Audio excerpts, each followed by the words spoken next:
Welcome back to city news. పట్టణంలో పలుచోట్ల TDP ఆధ్వర్యంలో భోగి వేడుకలను నిర్వహించారు. పట్టణ శివాజీ చౌక్ నందు తెనాలి మండలం తెలుగు యూత్ అధ్యక్షులు శేఖమూరి సురేంద్ర ఆధ్వర్యంలో ఐతనగర్ లింగారావు సెంటర్ వద్ద ఐతనగర్ తెలుగుదేశం పార్టీ మరియు రైతు సంఘం వాహబ్ చౌక్ ప్రాంతాల్లో కౌన్సిలర్ పసుపులేటి త్రిమూర్తి ఆధ్వర్యంలో ఏర్పాటు చేసిన ఈ భోగి వేడుకల్లో మాజీ మంత్రి ఆలపాటి రాజేంద్ర ప్రసాద్, మాజీ మహిళా కమిషన్ చైర్పర్సన్ నన్నపనేని రాజకుమారి, అన్నాబతుని జయలక్ష్మి పాల్గొన్నారు. జగన్ ప్రజలకు ఇచ్చిన హామీలు నెరవేర్చలేదని ప్లకార్డులు ప్రదర్శించి భోగి మంటల్లో తగలబెట్టారు. మాజీ మంత్రి ఆలపాటి రాజేంద్ర ప్రసాద్ మాట్లాడుతూ తెలుగువారి నిజమైన పండుగ సంక్రాంతి అని, కులాలకు మతాలకు అతీతంగా కూలీ దగ్గర నుంచి రైతు వరకు సిరి సంపదలతో జరుపుకునే పండుగని చెప్పారు. ప్రభుత్వం ఎన్నో చీకటి జీవోలు ఇచ్చిందని, ఆ జీవోలు అన్ని ఈరోజు భోగి మంటల్లో పోవాలని, భోగి మంటలతో ప్రభుత్వానికి కాలం చెల్లిందని, ఈ ప్రభుత్వానికి పోయే రోజులు దగ్గర పడ్డాయని అన్నారు. ఈ ప్రభుత్వం పోవాలని దేవుడిని ప్రార్థిస్తున్నానని తెలిపారు. తెలుగువారి పండగ అతిపెద్ద పండగ సంక్రాంతి పండగ. పాడి పంట పసిడి రాసులకి సంక్రాంతి నిలయం. సంక్రాంతి అనగానే వాకిళ్ళలో రంగురంగుల ముగ్గులు, గొబ్బెమ్మలు. ఆ గొబ్బెమ్మలను అన్నిటిని కూడా మనం పిడకలుగా మార్చి ఆ పిడకలతో భోగి మంటలు, మరి వేస్ట్ కర్రతో ఇవన్నీ కూడా మనం అన్నీ కూడా ఆ రోజున ఆ భోగి మంటల్లో వేసుకొని ఆ వేడితో ఒక వెలుగు రావాలని చెప్పి కోరుకుంటూ ఉంటాం. మరి ఇది మకర సంక్రాంతి అని చెప్పి మనందరం చెప్పుకోవటం. వ్యవసాయ పనిముట్ల దగ్గర నుంచి వ్యవసాయం చేయడానికి అవసరమైనటువంటి పశువుల్ని వీటిలన్నిటిని కూడా ఎంతో ప్రేమగా ఆ రోజున వాటిని కూడా అలంకరించుకొని ఈ రోజున మనకి సమస్తం నిత్య జీవితంలో ఏటితో అయితే సంబంధం ఉంటాయో వాటినన్నిటినీ కూడా మనం ఈ 3 రోజులు వాటికి పండగ చేసుకుంటూ కోడి పందాలు, అదేవిధంగా పట్టెల పందాలు, బండి లాగుళ్ళు, ఎద్దుల పందాలు ఇవన్నీ కూడా ఈ సందర్భంలోనే మనం జరుపుకోవటం అనేది. ఎందుకంటే పంటలన్నీ ఇంటికి వస్తాయి. పంటలు వచ్చిన ఆనందంతో ప్రతి వారిని కూడా ఆనందపరచాలని చెప్పే ప్రయత్నం కల్పించేది ఈ సంక్రాంతి అనేది. నిజమైనటువంటి ఆనందంతో కూడినటువంటి పండగ ఏదైనా ఉంది అంటే తెలుగువారి పండగ సంక్రాంతి పండగ అని చెప్పి, ఈ సాంప్రదాయానికి సంస్కృతికి నిలయమైనటువంటి పండగ అందరి పండగ. మాజీ మహిళా కమిషన్ చైర్పర్సన్ నన్నపనేని రాజకుమారి మాట్లాడుతూ తెలుగువారు ఎక్కడున్నా ఈ 3 రోజులు జరుపుకునే పెద్ద పండుగ సంక్రాంతి అని తెలిపారు. ప్రపంచ దేశాల్లో తెలుగువారు ఎక్కడ ఉన్నా వారందరికీ సంక్రాంతి శుభాకాంక్షలు తెలిపారు. ప్రభుత్వం చేస్తున్న దురాగతాల్ని భోగి మంటలు వేసి దగ్ధం చేశామని, ఈ సంవత్సరం పండుగ చాలా బాధాకరంగా జరుపుకున్నామని, వచ్చే సంవత్సరం టీడీపీ అధికారంలో రాష్ట్ర ప్రజలతో కలిసి ఆనందంగా పండుగ జరుపుకుందామని ఆమె తెలిపారు. సంక్రాంతి భోగి శుభాకాంక్షలు. ముందు భోగి, ఈరోజు రేపు సంక్రాంతి, ఎల్లుండి కనుమ. ఈ 3 రోజులు కూడా తెలుగు పాట ఎక్కడున్నా కూడా తెలుగు ప్రజలందరూ కూడా చాలా పెద్ద పండుగ ఇది. ఈరోజు అందరూ కూడా చూస్తున్నాం టీవీల్లో అంతా కూడా, ఎక్కడ పెట్టినా కూడా సొంత గ్రామాలకు రావటం, సొంత ఊళ్ళలో చేసుకోవడం, బంధువులంతా రావటం అంతా చూస్తుంటాం. అలాగా ఆంధ్రప్రదేశ్లోనే కాదు, భారతదేశంలోనే కాదు, ప్రపంచం నలుమూలన ఉన్న తెలుగు వారందరికీ కూడా సంక్రాంతి శుభాకాంక్షలు. గతంలో జరిగినటువంటి ఏవైతే ఉన్నాయో చీకటి జీవోలు అనండి, లేకపోతే కనుక అక్రమంగా అన్యాయంగా అరెస్టులు అనండి, లేకపోతే దాడులు అనండి, చంద్రబాబు గారిని, పార్టీ నేతల్ని, చంద్రబాబు గారి కుటుంబ సభ్యులను ఇబ్బంది పెట్టాలండి, అనేక బాధలు మనం చూసాం. అవన్నీ కూడా లేకుండా పోవాలని వాళ్ళ జీవోలన్నీ కూడా వాటిని మనం అంగీకరించకుండా నిరాకరించి తిరస్కరించి ఈనాడు భోగి మంటల్లో వాటిని కాల్చివేశాము. అలాగే గంగిరెద్దులు వచ్చేసి ఆనందంగా తల్లుతూ శుభాకాంక్షలు తెలియజేశారు. అలాగే కోడి పందాలు, అలాగే హరిదాసులు సాంప్రదాయబద్ధంగా ఐతానార్లో ఈ రోజున మన అబ్బాయిలందరూ కూడా కార్యక్రమంలో టీడీపీ నాయకులు, కార్యకర్తలు పాల్గొన్నారు. భార్యలు శ్రీపాటి ఆలపల్లి రాజా గారు వర్తిల్ల భార్య లక్ష్మీదేవి లక్ష్మీపతియాము పక్కపడి హరిప్రియ ఇందిరాలోకమాతల మామూలు దేవతల లక్ష్మీదేవి వారి పిల్ల పాపలతో కుటుంబ సపరివార సమేత బంధుమిత్ర సమేత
ప్రపంచంలోని తెలుగు వాళ్ళందరికీ కూడా సంక్రాంతి శుభాకాంక్షలు అండి. సంక్రాంతి అంటేనే సరికొత్త కొత్త కాంతి. మన రాష్ట్రంలో జరుగుతున్న 4.5 సంవత్సరాలు పైగా చూస్తున్న ఈ అన్యాయం అరాచకం అంతా కూడా అంతమొందాలని, తెలుగు ప్రజలందరికీ కూడా కొత్త జీవితాలు కొత్త కాంతి రావాలని చెప్పేసి కోరుకుంటూ ఈరోజు ఐతానగర్లోని మా సోదరులందరూ కలిసి ఎంతో చక్కగా సంక్రాంతి పండుగ అంతా కూడా ఇక్కడే ఉందా అనే విధంగా గొబ్బెమ్మలతోటి, రంగవల్లులతోటి, మరి చెరుకు గడలతోటి ఎంతో చక్కగా పొంగళ్ళతోటి ఎంతో మంచి కార్యక్రమం నిర్వహించినందుకు వారందరూ కూడా పట్టణ అన్నాబతిని సత్యనారాయణ క్రీడా మైదానంలోని నడకదారి వెంబడి 50 విద్యుత్ దీపాలను ఎమ్మెల్యే అన్నాబతిని శివకుమార్ ప్రారంభించారు. క్రీడలను ప్రోత్సహించేలా స్టేడియాన్ని అభివృద్ధి చేస్తున్నామని అన్నారు. దీపాలు ఏర్పాటు చేసినందుకు వాకర్స్ ఎమ్మెల్యేకు కృతజ్ఞతలు తెలిపారు. సంధ్యారాణి, సునీల్, నాగరాజు, గోపీనాథ్, రాజేంద్ర రెడ్డి, శ్యామ్లతో పాటు వాకర్స్ ఏరోబిక్స్ బృందం, క్రీడాకారులు పాల్గొన్నారు.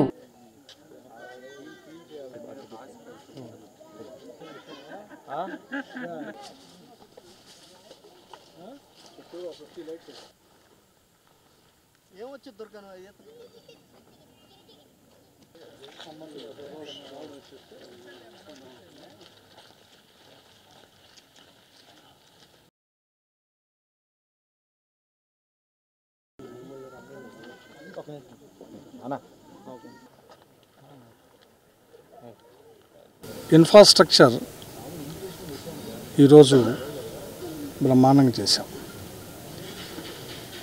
ఓపెన్ జిమ్ని చేసాం, అట్లాగే వాలీబాల్ కోర్ట్ని పెట్టాం, అట్లాగే బ్యాడ్మింటన్ కోర్ట్ ఆల్రెడీ ఉంది, దాన్ని ఇంకా మెరుగు చేసాం. అలాగే వెయిట్ లిఫ్టింగ్ పెట్టాం, అలాగే వాకింగ్ ట్రాక్. దీన్ని ఈరోజు ఆ వాకింగ్ ట్రాక్ నేను వచ్చినప్పుడు ఇక్కడ ఉన్న వాకర్స్ చీకటి పడంగానే వాక్ చేయడానికి ఇబ్బందిగా ఉందండి, లైటింగ్ లేకపోవటం వలన. అంటే ఆ సుమారు ఈరోజు 50 లైట్లతో చుట్టూ వాకింగ్ ట్రాక్ చుట్టూ లైటింగ్ ప్రొవైడ్ చేసాం. సో వాకర్స్కి నైట్ టైం కానీ అలాగే ఎర్లీ మార్నింగ్ కానీ వాక్ చేసుకోవటానికి ఇబ్బంది లేకుండా ఈ వాకింగ్ ట్రాక్ ద్వారా ఈ ప్రాంత ప్రజలు ఇంకా ఎక్కువ మందిని ఈ వాకింగ్ ట్రాక్ ఉపయోగించుకోవటానికి కోసం చేసిన అన్నాబతిని సత్యనారాయణ స్టేడియంలో ఈరోజు మనకి ఎన్ని ఫెసిలిటీస్ ఉన్నాయో మనందరం చూస్తున్నామండి. మరి గతంలో పోలిస్తే ఇప్పటికీ సుమారుగా 9 గేమ్స్ కూడా మనం ఈ స్టేడియంలో ఉపయోగించుకోవడంతో పాటు మరి వాకింగ్ ట్రాక్లో సుమారు 40 నుంచి 50 లైట్ని ఏర్పాటు చేసినటువంటి మన ఎమ్మెల్యే గారికి ముందుగా మనందరి తరపున కూడా కృతజ్ఞతలు తెలియజేస్తున్నాము. అలాగే మరి మన ఇక్కడ నుండి కూడా ఎంతోమంది ప్లేయర్స్ ఇంటర్నేషనల్స్ కూడా వెళ్ళడం జరిగింది. మరి కేవలం అది సాధ్యం మన ఇక్కడ ఎమ్మెల్యే గారికి అని సభాముఖంగా కాపురానికి తీసుకువెళ్లడం లేదని అతింటి ముందు కోడలు ఆందోళన చేసిన ఘటన పట్టణ బాలాజీరావుపేటలో జరిగింది. ఆందోళన చేస్తున్న వారు తెలిపిన సమాచారం మేరకు ఐతనగర్కి చెందిన యువతికి బాలాజీరావుపేటకు చెందిన యువకుడితో 5 సంవత్సరాల క్రితం వివాహమైంది. దంపతులకు 4 సంవత్సరాల కుమారుడు ఉన్నాడు. 5 నెలల గర్భిణీగా ఉన్న సమయంలో పుట్టింటికి వచ్చిన భార్యను భర్త తన కుటుంబ సభ్యుల ప్రోత్సాహంతో కాపురానికి తీసుకువెళ్లడం లేదు. ఈ క్రమంలో తనకు న్యాయం చేయాలంటూ బాధిత మహిళ కుమారుడు కుటుంబ సభ్యులతో కలిసి భర్త ఇంటి ముందు ఆందోళనకు దిగారు. నా పేరు రమ్యశ్రీ సార్, బర్మా రమ్యశ్రీ. నాకు 2018లో మా నాన్నగారు పెళ్లి చేశారు ఆగస్టు 16న. మ్యారేజ్ అయిన వెంటనే నాకు బాబు సార్ 2019లో పుట్టాడు 30 ఏప్రిల్. మ్యారేజ్ అయిన దగ్గర నుంచి నన్ను కాపురానికి తీసుకెళ్ళలేదండి. 9వ నెల బాబుకి వచ్చిన తర్వాత 9వ నెల వచ్చిన తర్వాత నేను మా హస్బెండ్ కుప్పంలో జాబ్ చేస్తారు, అక్కడికి వెళ్ళాను. అక్కడ మిడ్నైట్ గొడవ పెట్టుకొని 1:30 అప్పుడు బయటకు దోసేస్తే మా నాన్నకు ఫోన్ చేసి ఇచ్చి నేను వచ్చానండి. సర్ది చెప్పి మాట్లాడాక వెళ్దాము అని చెప్పి. పసిపిల్లోడు నాకు డబ్బా పాలండి అప్పుడు, అందుకని చెప్పి వచ్చాను. వచ్చిన దగ్గర నుంచి 4 ఇయర్స్ అయింది సార్. ఈ రోజుకి నా కేసు అయితే వేశాను, బట్ కోర్టుకి అయితే హాజరు అవ్వట్లేదు. ఇప్పుడు ఇక్కడ ఈరోజు ధైర్యం చేసి ఈరోజు ఇక్కడికి వచ్చాను సార్. నా భర్త కావాలి అని వస్తే ఇక్కడేమో మార్నింగ్ అంతా గొడవ పెట్టుకున్నారు నాతో. ఇప్పుడు మా మామగారేమో ఇంతకు ముందు వచ్చి పక్కలో పడుకుని అన్నాం అని చెప్పి మాట్లాడాడికి వెళ్ళి బయటికి. అందరూ చేస్తేనే కదా సార్ ఇలా జరిగింది. అక్కడ నాకు జరిగినప్పుడు మా హస్బెండ్ 1:30 అప్పుడు మిడ్నైట్లో బాబుని తీసుకుని వెళ్ళిపోమంటే ఏ ఆడపిల్ల అయినా ఎక్కడికి వెళ్తుంది సార్. ఇప్పుడైనా నేను అడుగుతున్నా, నాకు న్యాయం చెయ్యండి అని అడుగుతున్నాను. ఈ రోజుకి నా బిడ్డను చూడడానికి కానీ చేయడానికి కానీ ఎవరూ రాలేదు. ఏం మాట్లాడుకుంటారో తెలియదు సార్. అక్కడ ఉన్నప్పుడు కూడా మాట్లాడిందంతా నన్ను లాక్ చేసి ఇంట్లో లాక్ చేసి ఫోన్లు మాట్లాడుకునేవాళ్ళు. మిడ్నైట్ 2ంటికి లేచి ఎందుకు గొడవ పడతారో తెలియదు. అప్పుడు పాలు పట్టుకోవడానికి లేచినప్పుడు గొడవ పడేవాళ్ళు. కాపురం కోసమే వచ్చాను, నాకు న్యాయం చేయండి అని అడుగుతున్నాను. 5 సంవత్సరాల నాడు మా బర్మా శివనాశ్వరరావు గారి అబ్బాయికి రవికిషోర్కి మా అమ్మాయిని ఇచ్చాము. 5 నెలల కాలంలో గర్భిణీగా అని చెప్పి తీసుకొచ్చాము. ఇంతవరకు మా బాబుని తీసుకెళ్ళి 4 సంవత్సరాలు అయిపోయింది. కోర్టులో వేశారు. నేను రాజీలకు అని చెప్పి మహిళా మండలి గుంటూరు మహిళా మండలిలో పెట్టాను. నేను మళ్ళీ వాళ్ళకి అందరి దగ్గరికి రాజీలకు తిరిగాను, ఎక్కడ రాజీ కుదరలేదు. మళ్ళీ వాళ్ళు మహిళా మండలి దగ్గరికి రామంటే వాళ్ళు ప్లేడర్ గుమస్తానే అమ్మడు పెట్టుకొని వచ్చారు. ఆ ప్లేడర్ దగ్గరికి నేను కారు వేసుకొని 2 సార్లు వెళ్ళాను. వాళ్ళు పంపించిన ప్లేడర్ దగ్గరికి, అక్కడ పరిష్కారం జరగలేదు. తర్వాత నేను కేసు పెట్టాను, కేసు కాడ పరిష్కారం జరగలేదు. నాకు ఎక్కడా పరిష్కారం జరగకుండా వాళ్ళను నేను కాపురం కావాలని వేస్తుంటే వాళ్ళని డైవర్స్ అని చెప్పి కోర్టులో వేశారు. నా పిల్లకి 10 లక్షలు ఇచ్చేసి వదిలిచ్చేసేసుకొని వేరే పెళ్లి చేసుకుంటారంట. ఇప్పుడైతే ఇక ఉండాకైతే ఆ 10 లక్షలు కూడా ఇరంట అని చెప్పి మేము మ్యారేజ్ చేసుకుంటామని చెప్పి ఇది చేసి మెసేజ్లు పెడుతున్నారు. ఇక ఆ మెసేజ్లు తట్టుకోలేక నేను మా పిల్లల్ని తీసుకొచ్చి ఇక్కడ వదిలిపెట్టాను. రావడానికి లేదు చెప్పి మమ్మల్ని లోనకు రానియట్లేదు, మా పిల్లల్ని లోనకు రానికుండా చేశారు. అయినా కానీ మా పిల్ల మాత్రం వెళ్ళి లోన ఉంది. ఇప్పుడు మా పిల్లకి ఏ అన్యాయం లేకుండా మాకు నా బిడ్డకి నా మనవడికి న్యాయం చేయండి. అక్కడ డాక్టర్ బెంగళూరు డాక్టర్ ప్రత్యూష గారు ఇక్కడ పేరెంట్స్ లేనిదే పిల్లని ఉంచుకోకూడదు, పంపించేసేయమంటే వాళ్ళు ఇష్టపూర్తిగా పంపించే కాపురానికి తీసుకెళ్లకుండా 5వ సంవత్సరం ఇప్పుడు ఏప్రిల్కి 5 ఏళ్ళు ఆలోచించి తీసుకొచ్చానా 4 రోజులు. ఇప్పుడు నా దగ్గర వాళ్ళు మాట్లాడింది కూడా ఇది ఉంది. 4 రోజులు పడుకొని కడుపు వచ్చిందా అని ఇప్పుడు మాట్లాడుతున్నారు. అప్పుడు నేను ఆ ప్లేడర్ దగ్గరికి వెళ్ళినప్పుడు కూడా మా అమ్మాయి చేసిన తప్పు ఏదో చెప్పండి, ఆ తప్పు నేను సర్టిఫై చేసి పంపిస్తానండి అని అడిగి ఆ ప్లేడర్ గారిని. తప్పు చెప్పట్లా, ఏది కాదు చెప్పాలి కదా. ఏదన్నా నేను నా పిల్లల్ని నేను మందలించుకొని పంపించుకోవాలి కాపురానికంటే వాళ్ళు తప్పు చెబితేనే కదా నేను పంపించగలిగేది. ఆ తప్పులేం చెప్పట్లేదు, తప్పులేం చెప్పలేదు. వదిలేసిన నా బిడ్డకి న్యాయం చేయండి, నా బిడ్డకి నా మనవడికి. సిటీ న్యూస్ ముంచెంలో ముఖ్యాంశాలు మరోసారి.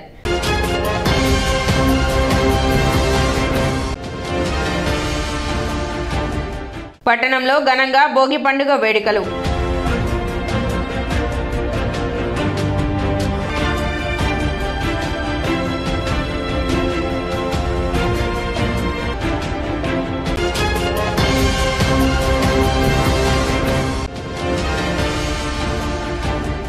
టీడీపీ ఆధ్వర్యంలో నిర్వహించిన భోగి వేడుకల్లో పాల్గొన్న మాజీ మంత్రి ఆలపాటి రాజేంద్ర ప్రసాద్.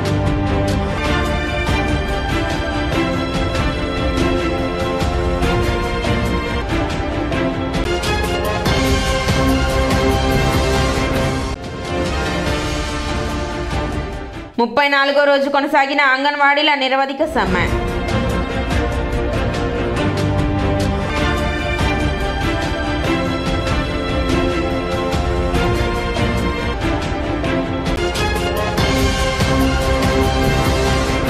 సిటీ న్యూస్ ఇంతటితో సమాప్తం. నమస్కారం.